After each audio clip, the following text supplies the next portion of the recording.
Good morning student. Last video में हम लोग बात किए थे रोटेटरी पोलराइजेशन में ऑप्टिकल रोटेशन।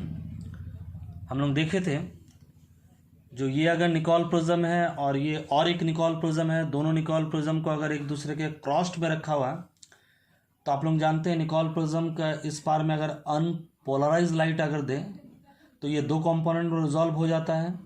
और ये जो कनाडा बाल्सम सीमेंट के द्वारा जो हमारा ओ रे है वो टोटली इंटरनल रिफ्लेक्शन उसका हो जाता है और ये ई रे या तो प्लेन पोलराइज रे वो पार होता है। अगर और एक निकोल प्रिज्म को उसका क्रॉस्ड अवस्था में रख दे तो नो लाइट हम लोग को मिलेगा। लेकिन अगर हम लोग कुछ ऑप्टिकली एक्टिव सब्सटेंस जैसे क्वार्ट्ज हमारा हो सकता है, इसको अगर इसी के बीच में रास्ता में अगर रख दें तो ये जो हम लोग को नो लाइट मिल रहा था अब हम लोग को लाइट देखने को मिलेगा। इस निकोल प्रिज्म को और थोड़ा सा घुमाना होगा ताकि नो लाइट का अवस्था में आए। इसका मतलब हम लोग क्या बोल सकते हैं, ये जो प्लेन पोलराइज लाइट का जो प्लेन ऑफ वाइब्रेशन है क्वार्ट्ज क्या कर दिया, उस प्लेन ऑफ वाइब्रेशन को बदल दिया, चेंज कर दिया।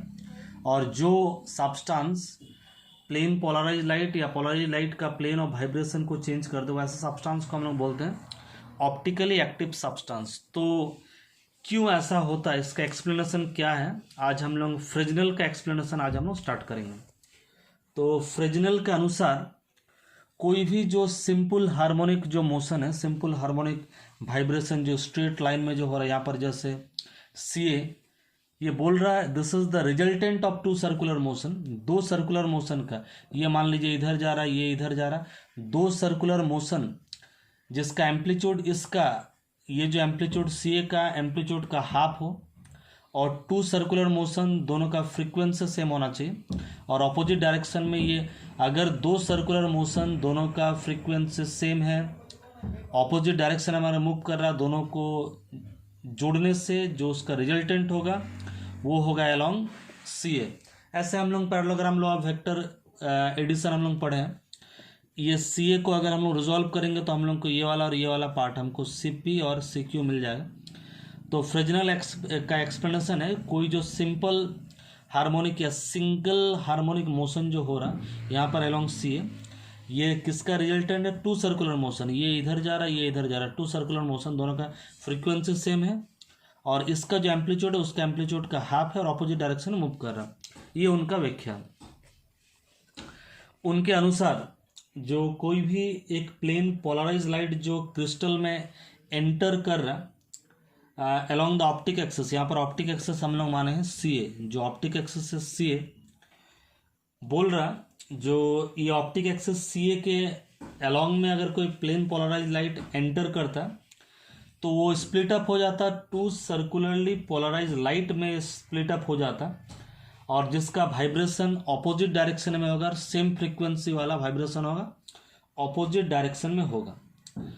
अब हम लोग यहाँ पर देखेंगे दो ठो ट्रेसिंग हम लोग को देखने को मिलेगा।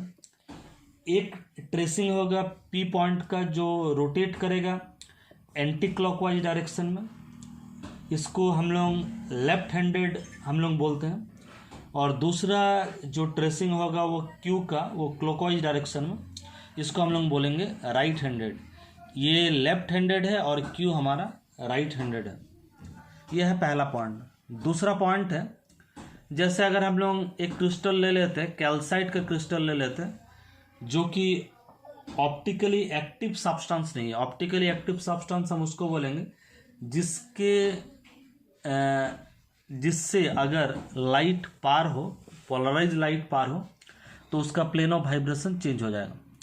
तो अगर हम लोग कैल्साइट का क्रिस्टल को लेंगे वो ऑप्टिकली एक्टिव सब्सटेंस नहीं है, लेकिन फिर भी जब उसमें प्लेन पोलराइज लाइट पास होगा तब टू सर्कुलर मोशन में वो डिवाइड हो जाएगा, लेकिन वो सेम वेलोसिटी का, टू सर्कुलर मोशन होगा लेकिन सेम वेलोसिटी का।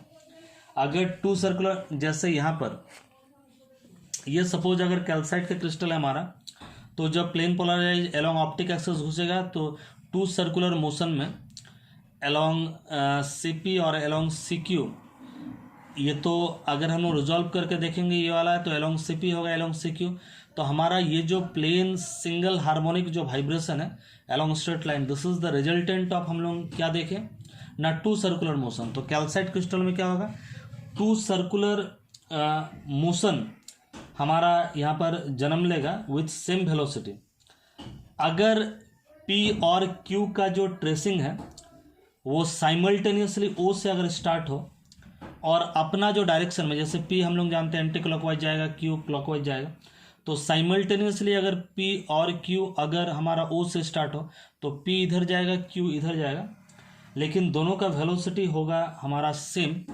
इसीलिए दोनों का रिजल्टेंट, जैसे मान लीजिए ये दोनों एक ही जगह से स्टार्ट हुआ था, स्टार्ट होने के बाद ये P पहुंच गया ऐसा करके यहाँ पर और Q पहुंच गया ऐसा करके यहाँ पर, दोनों का सेम वेलोसिटी। P अगर यहाँ से स्टार्ट हो तो वो यहाँ पहुंच जाएगा और Q अगर यहाँ से स्टार्ट हो राइट हैंडेड में वो यहाँ पहुंच जाएगा। तो किसी भी इलाका में यहाँ नहीं भी रहने से ये अगर यहाँ पहुँचता, ये अगर यहाँ पहुँचता, फिर भी इलोंग का जो रिजल्टेंट होगा वो अलोंग हमारा CAE हमारा रिजल्टेंट होगा, जो कि हमारा प्लेन पोलराइज्ड ही होगा।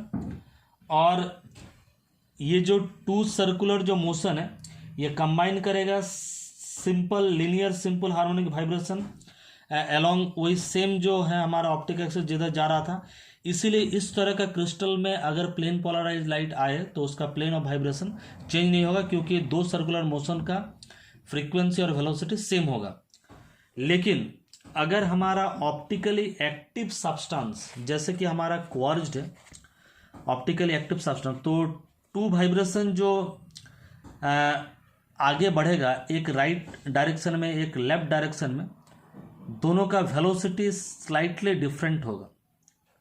तो जैसे हम लोग क्वार्ट्ज को लेंगे, क्वार्ट्ज एक राइट हैंडेड एक सिस्टम है हमारे पास, तो क्लॉकवाइज मोशन जो होगा, जो क्लॉकवाइज मोशन Q वाला जो मोशन था वो फास्टर ट्रैवल करेगा देन एंटी क्लॉकवाइज मोशन। जैसे ये वाला फिगर में अगर हम लोग देखेंगे P और Q O पॉइंट से स्टार्ट हुआ था, तो P तो हमारा जाएगा क्या एंटी क्लॉकवाइज, P एक राउंड घूम के यहाँ पहुँच गया, लेकिन Q जाएगा क्लॉकवाइज। ये एक राउंड से थोड़ा ज़्यादा हो गया, कितना एंगल ज़्यादा हो गया ना, 5 एंगल ज़्यादा हो गया, क्योंकि फ्रेजनल का एक्सप्लेनेशन है जो क्वार्ट्ज जो ऑप्टिकली एक्टिव सब्सटेंस है, जैसे हमारे पास क्वार्ट्ज है ऑप्टिकली एक्टिव सब्सटेंस, तो टू सर्कुलर जो वाइब्रेशन हमारा ये डिफरेंट वेलोसिटी से मूव करेगा। तो राइट हैंडेड क्वार्ट्ज में क्लॉकवाइज जो मोशन है या जो राइट हैंडेड मोशन है वो फास्टर होगा लेफ्ट हैंडेड मोशन से, और इसी के चलते सेम जगह से निकलने के बाद भी Q 5 एंगल ज़्यादा ट्रेस करेगा। तो 5 एंगल अगर Q ज़्यादा ट्रेस कर रहा तो हम लोग बोलेंगे जो फेज डिफरेंस इक्वल टू क्या होता है 2π/λ इंटू पाथ डिफरेंस। तो ये जो दोनों के बीच में जो फेज डिफरेंस जो 5 आ जा रहा, चूँकि हम पहले ही बोले क्वार्ट्ज में राइट हैंडेड का वेलोसिटी होगा ज़्यादा, मीन्स उसका रिफ्रैक्टिव इंडेक्स कम है, लेफ्ट हैंडेड का वेलोसिटी होगा कम, उसका रिफ्रैक्टिव इंडेक्स ज़्यादा है। और क्रिस्टल का थिकनेस अगर D है तो पाथ डिफरेंस क्या होगा ना, पाथ डिफरेंस माने दोनों अगर इतना थिकनेस को अगर पार कर दे तो पाथ डिफरेंस क्या होगा D होगा। लेकिन दोनों के लिए तो रिफ्रैक्टिव इंडेक्स इसी क्रिस्टल के अंदर सर्कुलर जो vibration left handed right handed उन लोगों का तो अलग अलग है। न्यूएल लेफ्ट हैंडेड को ज़्यादा रोका जा रहा है, राइट हैंडेड को कम रोका जा रहा है, इसलिए राइट हैंडेड का वेलोसिटी ज़्यादा है। इसके पहले भी हम लोग इस तरह का पाथ डिफरेंस हम लिए थे क्वार्टर वेव प्लेट में, हाफ वेव प्लेट में। तो this is our resultant path difference. तो 5 बराबर 2π/λ इंटू ये वाला पाथ डिफरेंस होगा, तो 5/2 इक्वल टू इतना। ये जो 5/2 है ये कौन सा एंगल है, देखिए ये अगर पूरा एंगल अगर 5 है तो ये एंगल हमारा होगा, ये एंगल होगा 5/2। इसका मतलब पहले सर्कुलर वाइब्रेशन इधर में जा रहा था, sorry plane vibration linear vibration along CA जा रहा था, लेकिन इस तरह का क्वार्ट्ज के क्रिस्टल में CA में अगर वो इंसिडेंट करे तो CA में रहेगा नहीं, उसका प्लेन ऑफ वाइब्रेशन ऐसा करके इस डायरेक्शन में along CA dash means 5/2 angle में वो चेंज होगा। और 5/2 हमारा कितना होगा ना, 5/2 होगा इतना। वो डिपेंड करेगा हमारा जो लाइट है उसका वेवलेंथ के ऊपर डिपेंड करेगा, और ये थिकनेस के ऊपर में डिपेंड, मतलब कितना एंगल में बेंड हुआ वो डिपेंड कर रहा है हमारा थिकनेस के ऊपर। थिकनेस अगर ज़्यादा होगा तो ज़्यादा एंगल में बेंड करेगा। तो ये हो गया हमारा फ्रेजनल का एक्सप्लेनेशन। और फ्रेजनल जो एक्सप्लेन जो किए हैं, ये किसका एक्सप्लेनेशन किए हैं वो ना, पहले जो क्लास में हम लोग स्टार्ट किए थे, जो कुछ सब्सटेंस रहता है जिसको हम लोग ऑप्टिकली एक्टिव सब्सटेंस बोलते हैं, वो क्या करता है जब पोलराइज लाइट उससे टकराता है जाता है, जैसे वो इस प्लेन में आया था या इस एलोंग आया था, सी ए के एलोंग आ गया, वो उसको प्लेन ऑफ वाइब्रेशन को चेंज कर दे, सी एडस के एलोंग में अभी वो निकल करके जाएगा। तो ये है फ्रेजनेल का एक्सप्लेनेशन। तो आज के वीडियो में जस्ट इतना ही।